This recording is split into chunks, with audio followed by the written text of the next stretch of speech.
자, 5가입니다. 내 삶은 견고한가요? 밑에 있는 9줄 문장, 이것도 우리가 읽으면서 나 자신을 축복하고 또 다른 사람을 축복할 수 있는 그런 문장이죠. 9줄 문장 같이 한번 확신하며 읽겠습니다. 다음과 같은 얘기를 들어보셨나요? 나는 하나님의 걸작입니다. 나는 사랑받기 위해 태어난 사람입니다. 하나님은 나를 사랑하십니다. 나의 미래는 갈수록 좋아질 것입니다. 하나님은 나를 위하여 놀라운 계획을 가지고 계십니다. 우리 교회 공동체를 통하여 나는 축복과 기적을 체험할 것입니다. 하나님은 오늘 나와 함께 계십니다. 바로 오늘 말입니다. 양육반 훈련은 이 모든 복을 누릴 수 있게 나를 도와줄 것입니다. 아멘. 5가의 제목이 내 삶은 견고한가요? 제목 잠깐 묵상하지요. 한번 자신을 생각해 보십시오. 삶이 견고하신가요? 어떤 면에서 요즘 혹시 흔들리고 있지는 않으신가요? 가정 경제가 흔들린다. 많은 사람들이 현실적으로 가장 관심사가 많은 게 사실은 가정 경제지요. 내 아이들이 요즘 내 아이가 흔들리는 것 같다. 그럴 수도 있고, 가정의 자녀가 흔들리면 가정 전체에 큰 영향을 끼치죠. 내 건강이 흔들린다. 이것도 아주 피부에 와닿는 문제잖아요. 삶이 흔들려서 좋을 거 하나도 없습니다.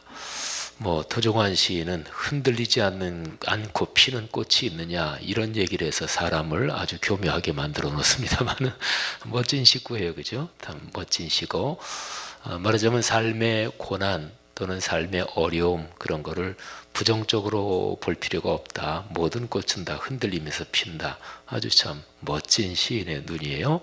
근데 과정이 그럴지라도 이게 내 삶이 흔들리는 것 자체가, 흔들린다는 것 자체가 좋다, 그러지는 않습니다. 내 삶이 흔들린다. 그리고 나서 맨 마지막에도 여전히 흔들렸더라. 그러고 끝나면 안 돼요, 그죠? 중간에 흔들렸다. 그런데 그러면서 꽃이 피고 결국은 아름다움과 그리고 행복과 기쁨을 경험했다. 이렇게 돼야지. 흔들렸다. 그리고 삶의 끝까지 흔들렸다. 그러면 아니죠. 그러니까 삶은 견고하고 그래야 되는데, 신앙에서 제일 중요한 것은 구원의 사실입니다. 내가 구원받은 거. 근데 이 구원의 사실을 확신해야 합니다. 그래야 이제 신앙의 삶이 흔들리지 않는 거거든요. 자, 오른쪽 페이지. 구원받았다는 사실을 확신해야 합니다. 여기 구원받았다는 사실, 이 표현이 나오는데, 사실이라는 표현에서 지난 시간에 공부하신 것을 기억해야 돼요. 요한복음 1장 12절. 예수님이 우리 집에 오셨을 때 내가 모신다, 영접한다. 진짜로 그렇게 생각이 있으면 그 사람은 구원받은 분이에요. 그러니까 구원받은 건 사실이죠. 근데 구원은 받았는데 그거를 확신하는 사람이 있고 구원받고서도 확신을 못하는 사람이 있습니다. 그런 것 때문에 우리가 성경적으로 이거를 정리하는 거거든요. 자, 그 밑에 제가 한번 읽어볼게요. 구원을 받는다는 것은 하나님의 아들이며 그리스도이신 예수님을 내 삶의 주인으로 모셔드린다는 것을 말합니다. 예수님을 모신다는 것은 그분을 우리 인생의 집에 첫째 주인으로 모시고 두 번째 영원히 함께 산다는 것을 뜻합니다. 예수님을 모시는 순간에 우리는 하나님의 자녀가 됩니다. 신분이 바뀌는 것이지요. 이것은 참으로 중요한 일이며 복된 사건입니다. 이 사건은 영적인 사실인데 더 나아가서 정신적이며 육신적인 우리 삶 전체를 변화시킵니다. 그러니까 우리가 구원받은 사건은 전인격적이며 통전적인 영역에서 일어나 삶 전체에 영향을 끼치는 사건입니다. 이 구원의 사건이 참으로 중요하다면 구원받은 사실 그리고 감격이 약해지지 않아야 합니다. 그리스도인의 삶이 힘들어지고 문제가 많아지는 것은 거의 대부분 구원에 대한 성경적인 지식이 없어서 그런 거고요. 또는 구원에 대한 확신이 흔들리기 때문에 그렇습니다. 내가 구원을 받았다는 사실을 확신하는 것은 매우 중요합니다. 사탄이 성도들을 공격할 때 첫 번째 공격 목표가 바로 여기에 연관되어 있습니다. 공격 목표, 구원의 확신을 흔들어 놓아라. 이게 이제 사탄의 공격 목표예요. 구원에 관하여 중요한 것은 사탄은 구원 그 자체를 빼앗거나 무너뜨리지는 못합니다. 요한복음에서 예수님께서 하시는 말씀이 있어요. 자, 그 밑에 세 줄 같이 한번 읽겠습니다. 내가 그들에게 영생을 주노니 영원히 멸망하지 아니할 것이요 또 그들을 내 손에서 빼앗을 수가 없느니라. 그들을 주신 내 아버지는 만물보다 크심에 아무도 아버지 손에서 빼앗을 수 없느니라. 아멘. 자 보세요. 예수님이 하시는 말씀이거든요.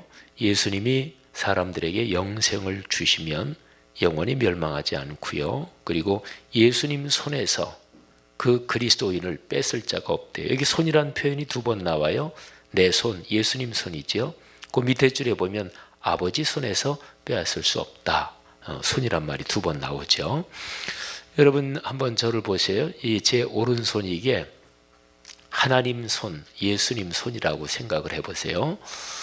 근데 이 손이 우리 손을 붙잡고 있는 거, 구원받은 것은 하나님하고 손을 붙잡는 거예요. 근데 제가 지금 얘기한 것처럼 이렇게 붙잡는 게 아니고 영화에서 막 비행기에서 막 그냥 뭐 탈출한다든지 건물에서 막 떨어질라 그런다든지 그런 영화 볼 때 막 어떤 사람이 떨어질라 그러는데 손을 딱 잡았어요. 근데 손을 이렇게 잡았어요. 그러면 그 다음엔 어떻게 될까요? 영화 많이 보셨네. 떨어지는 거죠. 그죠? 빠져가지고. 그러니까 영화 같은 데서 손을 잡았는데 이렇게 잡았다. 그러면 이제 그거는 이제 되는 거고 이렇게 잡았다. 그러면 뭐 긴장할 필요 없어요. 아, 저거 어차피 떨어지지. 뭐 영화 한두 번 봤나요? 그죠? 그래서 이렇게 잡아야 안 떨어지는 거죠. 실제로도.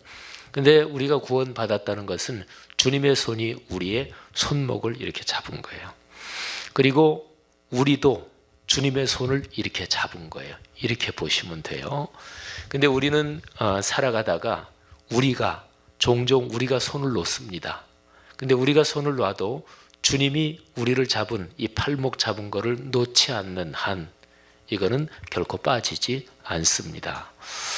제가 손목 아귀심이 제 체격에 비해서 옛날에 굉장히 셌어요. 요즘은 제가 모르겠어요. 제가 누구하고 팔씨름해도 뭐 비슷한 체구에서는 거의 진 적이 없고 그런데 예를 들어서 제가 제 손으로 초등학교 2, 3학년짜리 아이 손목을 딱 잡는다고 생각해 보세요. 뭐 어떤 어른이라도 꽉 잡았는데 그 아이가 손을 못 빼겠죠. 그죠? 전능하신 하나님이 우리 손을 그렇게 붙잡고 계신 거예요. 우리는 종종 놔요. 뭐 신앙생활 하면서 삐지기도 하고 또 세상 재미가 좋아서 신앙생활 쉬기도 하고 뭐 게을러지기도 하고 그때가 이제 우리가 손을 놓는 거예요. 그러나 주님은 우리 손을 놓지 않습니다. 이게 이제 요한복음 지금 같이 읽은 10장 28절 29절을 이런 식으로 설명할 수 있습니다. 그래서요 사탄이 공격하는 것은 구원 자체, 구원의 사실이 아닙니다. 구원의 확신, 우리의 감성을 공격하는 거예요. 자, 제가 질문을 한 줄 써놨어요. 당신은 예수 그리스도를 자신의 주님으로 믿고 영접하셨습니까? 우리 지난 시간에 공부한 거죠. 예수님을 여러분 자신의 주인으로 모시고 영접하셨어요? 영접하셨습니까? 예, 다 우리 믿으시잖아요. 그죠? 영접한 거잖아요. 그렇다면 당신은 하나님의 자녀이며 구원받은 사람이에요. 누구도 여러분의 구원을 빼앗아 갈 수 없습니다. 그거는 상황 때문에 뭐 어떤 것도 아니고 하나님께서 우리를 당신의 손에 붙잡고 계신 거예요. 제가 이런 설명을 할 때 참 좋아하는 예화가 있는데 어떤 어머니나 아버지가 조그만 아이를 돌같이 난 아이든지 이렇게 안고 간다고 생각을 해보세요. 근데 저 옆에서 어떤 개가 막 왕왕거리면서 짖는 거예요. 그럼 이 아이는 무서울 수가 있겠죠. 그죠? 근데 개가 왕왕거리면서 짖는데 어떤 아버지나 어떤 어머니가 무섭다고 아이를 내버리고 도망가는 그런 부모는 없죠. 부모가 오히려 개가 짖으면 더 이렇게 안고 개를 혼내겠죠. 그죠? 그러니까 아이는 부모 품에, 엄마 아빠 품에 안겨 있는 한 개가 짖어도 절대적으로 안전합니다. 근데 사실은 안전한데, 근데 아이는 겁낼 수 있겠죠, 그죠? 그러니까 사실하고 그리고 그 아이의 감정은 다룰 수 있어요. 이 두 가지를 잘 기억하셔야 돼요. 사실, 감정. 신앙생활을 하면서 저는 이제 목사잖아요, 그죠? 어떤 일을 하든지 그 일을 뭐 5년, 10년 하면은 그 일에 뭐 쉬운 얘기로 말하면 이력이 나고, 뭐 더 전문용어로 말하면 도가 트고 하여튼 그 일에 익숙해지잖아요. 전문가가 되는 거잖아요. 제가 이제 30년 넘게 목회했으니까 또 성도들이 신앙생활 하시면서 어떤 분이 신앙이 잘 성숙하더라. 어떤 분이 신앙생활을 오래 했는데도 신앙이 성숙하지 않는 분이 계셔요. 잘 성장하지 않는 분이 계셔요. 뭐 여러 가지 원인이 있어요. 근데 그 중에 하나가 여기에 연관되어 있습니다. 신앙을 자기의 감정 위주로 신앙생활하면 신앙 성장하지 않습니다. 감정은 중요한 거예요. 그건 우리가 뒤에서 이제 또 배울 거예요. 하지만 신앙에서 중요한 거는 감정보다 사실이 더 중요해요. 사실이 더 중요해요. 조금 전에 설명드린 것처럼 그 아이는 안전합니다. 왜? 엄마 아빠 품에 안겨 있기 때문에. 그건 사실이에요. 그죠? 사실인데 개가 짖을 때 아이가 개 보고 무섭다. 이거는 감성이잖아요. 그죠? 그래서 신앙생활에서는 늘 사실, 그거를 바라보는 훈련을 계속해야 돼요. 그걸 다른 말로 하면은 66권 성경 말씀, 이 내용이 사실이에요. 하나님의 말씀이니까. 그래서 신앙생활에서 사실보다 감성, 감정, 여기에 막 비중을 두고 하면 그 사람의 신앙은 성장하지 않습니다. 감동적으로 찬송하는 게 참 중요합니다. 신앙의 훈련에서. 그래서 찬송할 때는 온 힘을 다해서 뭐 소리를 박박 지르라는 게 아니라 진짜로 적어도 노래방 가서 마이크 잡고 부르는 것보다는 열심히 불러야 되잖아요. 그죠? 노래방 가서는 그냥 뭐 온 정성과 온 마음을 다해 부르면서 교회에서 와서 찬송할 때는 그냥 이렇게 건성으로 하면 뭐 그래서 무슨 신앙이 성장하겠어요. 찬양에서 무슨 은혜를 받겠어요. 그러니까 찬양할 때는 진짜로 가사를 집중하면서 온 마음을 다해서 또 내 목소리를 다해서 주님께 올려드려야 돼요. 감동적인 찬양 중요하고, 또 기도의 훈련에는 여러 가지가 있는데 어떨 때는 통성으로 막 뜨겁게 기도하는 것도 참 중요합니다. 그런데 그것보다 더 중요한 게 있어요. 그게 바로 아까 얘기한 사실, 그게 더 중요해요. 66권 성경 말씀의 사실, 이게 더 중요하단 말이죠. 자, 그래서 제일 밑에 이제 다음의 사실을 확실하게 기억하십시오. 기억하고 잊지 마십시오. 자, 1번 두 줄 같이 읽지요. 사탄의 최대 공격 표적은 성도가 가진 구원의 확신입니다. 구원 자체나 구원의 사실이 아니라 구원의 확신입니다. 그래서 사탄은 우리 감정과 정서를 공격합니다. 자, 2번 하나님의 거룩한 말씀 안에서 살면 우리의 구원은 견고합니다. 말씀 자체는 감정과 정서에 따라 좌우되지 않기 때문입니다. 중요한 얘기죠. 한 장 넘기시죠. 요한일서 5장 11절부터 13절 한번 읽어보십시오. 자, 여기에서 가장 중요한 거 한 가지만 제가 이제 말씀을 드리고, 요거는 뭐 자세한 거는 또 리더들하고 좀 더 나누시든지 아니면 또 여러분이 이렇게 보셔도 되고요. 요한일서 5장 11절부터 13절에서 아주 중요한 게 뭐냐면, 내가 하나님의 아들의 이름을 믿는 너희에게 이것을 쓰는 것은 너희로 하여금 너희에게 영생이 있다는 사실을 알려주려는 것이다. 13절 내용이죠. 한번 다시 들어보세요. 이 요한일서를 기록한 저자가 말이죠, 얘기하는 거예요. 내가 하나님의 아들의 이름을 믿는 너희에게 이것을 쓴다. 그러면 이 요한일서 편지를 받는 수신자들은 그리스도인이에요? 그리스도인이 아닌가요? 그리스도인이죠. 하나님의 아들의 이름 예수 그리스도를 믿는 너희에게 쓰는 거니까 이미 그리스도인이에요. 바꿔서 제가 표현할게요. 내가 그리스도인 여러분들에게 이것을 쓰는 이유가 있다. 여러분이 영생을 가졌다는 것을 알려주려고 쓴다.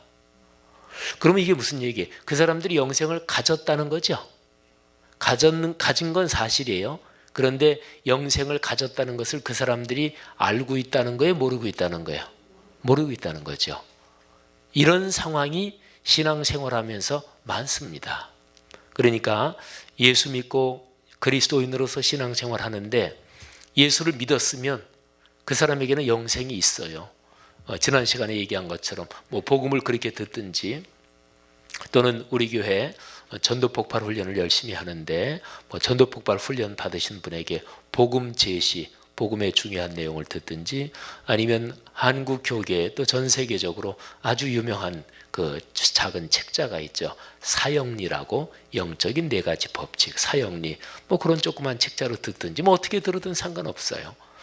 예수 그리스도 그 십자가 사건, 나를 위해 십자가에 달리신 그 복음의 중심 내용을 듣고 그리고 내가 예수님을 믿겠습니다. 그러면 그 사람은 하나님의 자녀가 되는 것이고 그 사람에게는 영생이 주어지는 거예요.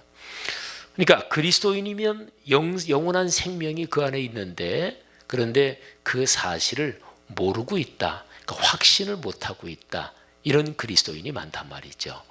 그래서 우리가 우리 교회에서 하는 훈련 중에서 양육반 훈련은 참 중요합니다. 이 양육반 훈련에서 기독교적으로 구원받은 게 어떤 것인지 또 구원받은 그리스도인의 상태가 어떤 것인지 그거를 성경적으로 정확하게 정리하는 거거든요. 그리스도인 중에서 참 행복한 사람이 그런 사람입니다. 내가 그리스도인이다.